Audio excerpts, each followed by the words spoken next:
Hello everyone, in this video I'm going to show you how to use the Groups Manager. The Groups Manager is used for arranging several accounts together as one for you to easily cross post to them. Okay, so this is how to get started. You need to click here, add group, and then you give it a name.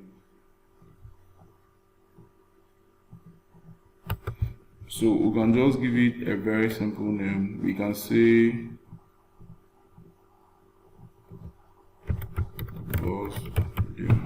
and then we need to select the social media accounts we want to be connected to this particular group.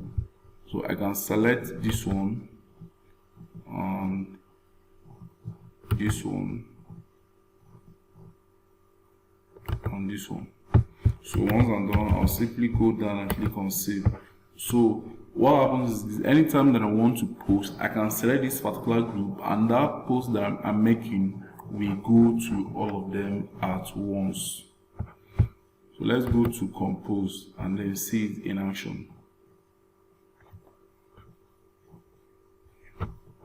So when I come over here, choose account, and instead of taking them one by one, what I'll simply do is to click here, select from group, and then select this one.